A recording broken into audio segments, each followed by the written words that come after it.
আসসালামু আলাইকুম সুপ্রিয় শিক্ষার্থীরা, আশা করি তোমরা সবাই ভালো আছো। আজ তোমাদের জন্য নিয়ে এসেছি অষ্টম শ্রেণীর ষান্মাসিক মূল্যায়ন 2024 বাংলা বিষয়ের চূড়ান্ত নমুনা প্রশ্ন। আর তোমরা যদি আমার চ্যানেলে নতুন হয়ে থাকো তাহলে প্লিজ সাবস্ক্রাইব করে আমাদের পাশে থাকো এবং নিত্য নতুন ভিডিও পেতে লাইক, কমেন্ট ও শেয়ার করো। তোমাদের কমেন্টের উপর ভিত্তি করে আমরা নতুন ভিডিও বানাবো। তো চলো শুরু করা যাক।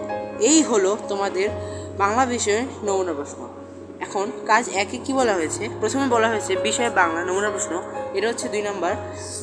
7ই মার্চ 1971 সালে বঙ্গবন্ধু শেখ মুজিবুর রহমান দেওয়া ঐতিহাসিক ভাষণ ছিল বাঙালি জাতির মুক্তির দেশারি। রেসকোর্স ময়দানে লাখো জনতার সামনে বঙ্গবন্ধু বজ্রকণ্ঠে ঘোষণা করেন, এবারের সংগ্রাম আমাদের মুক্তির সংগ্রাম, এবারের সংগ্রাম আমাদের স্বাধীনতার সংগ্রাম। তার এই ভাষণ বাঙালির স্বাধীনতার চেতনায় জাগ্রত করে এবং মুক্তিযুদ্ধের প্রস্তুতি গড়ে তোলে। বঙ্গবন্ধু দৃঢ় নেতৃত্ব, সাহসিকতা এবং দেশপ্রেম জাতিকে ঐক্যবদ্ধ করে তোলে। তার সেই মহান ভাষণ আজও আমাদের স্বাধীনতা ও জাতীয় চেতনার প্রতীক হিসেবে অনুপ্রেরণা জাগায়। বাংলাদেশের স্বাধীনতার পথে বঙ্গবন্ধুর ভাষণ অমর ও অবিস্মরণীয়। এই যে এটা এখানে রয়েছে, তোমরা একটু দেখে নিও। তো চলো এখন মূল কাজে যাওয়া যাক। কাজ 1, এটা হচ্ছে তোমাদের একক কাজ। এখানে বলা হয়েছে কি, এই ভাষণে 3টি গুরুত্বপূর্ণ কথা নিজের ভাষায় লেখো। এই যে এখানে একটি ভাষণ দেখেছো না, এই যে এই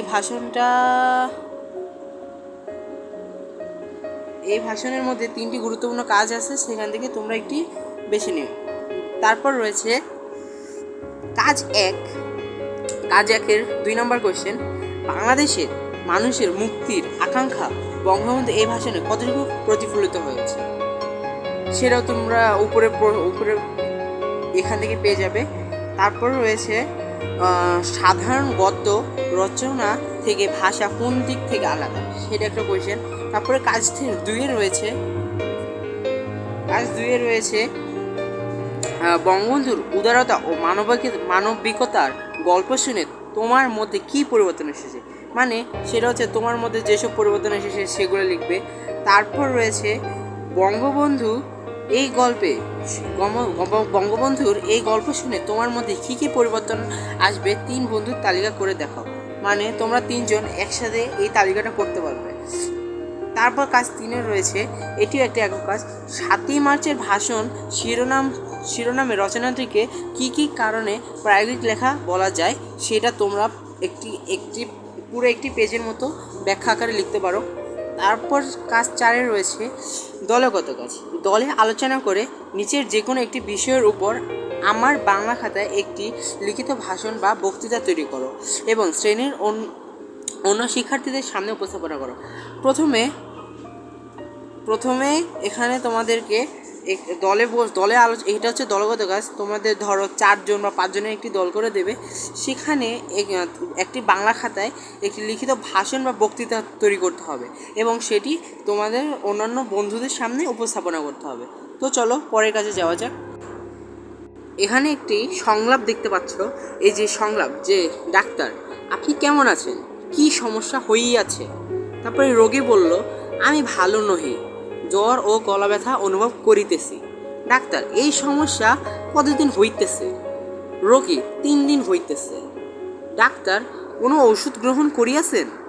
রোগী, হ্যাঁ, প্যারাসিটামল গ্রহণ করিয়াছি। ডাক্তার, কিছু পরীক্ষা করিতে হইবে, রিপোর্ট দেখিয়া বিস্তারিত জানাইব। এটা হচ্ছে একটি সংলাপ। তারপর কাজ 5-এ একক কাজ। এখন এখানে বলা হয়েছে যে উদ্দীপকের মানে যে উপরে যে সংলাপটি সেটি প্রমিত ভাষায় উপস্থাপন করতে হবে। এখানে আঞ্চলিক ভাষা লেখা আছে, সেখানে তোমরা প্রমিত ভাষায় উপস্থাপন করতে হবে। প্রথমে তার একটি লিখিত খসড়া তৈরি করতে হবে। লিখিত খসড়া বলতে এটি খাতায় নোট করতে হবে, তারপরে প্রমিত উচ্চারণে সেগুলো পাঠ করতে হবে সবার সামনে। তারপরে কাজ 6-এ রয়েছে দলগত কাজ। এটি তোমাদের 4-5 জনের একটি দল করে দেবে, সেখান থেকে তোমরা এটি দলগত কাজ করবে। এই যে দলগত কাজটি এখানে বলা হয়েছে, তোমাদের বিদ্যালয়ে কোনো সমস্যা থাকলে ওই সমস্যা সকলে মিলে চিহ্নিত করো এবং তারপর প্রধান শিক্ষকের কাছে ব্যাপারটি উপস্থাপন করবে, সেটি নিয়ে আলোচনা করো। এবং লিখিত প্রতিবেদন তৈরি করো। এখানে একটি প্রতিবেদন করতে হবে, কোনো সমস্যা উপস্থাপন সেটি নিয়ে আলোচনা করে এখানে একটি লিখিত প্রতিবেদন তৈরি করতে হবে। তো আশা করি এই ভিডিওটির মাধ্যমে তোমরা অনেক উপকৃত হয়েছো। আর আমরা চূড়ান্ত প্রশ্ন হাতে পেলে অবশ্যই সেটা উত্তরসহ এই চ্যানেলে আপলোড করব। তাই চূড়ান্ত প্রশ্ন উত্তর পেতে এই চ্যানেলটি সাবস্ক্রাইব করো। আল্লাহ হাফেজ।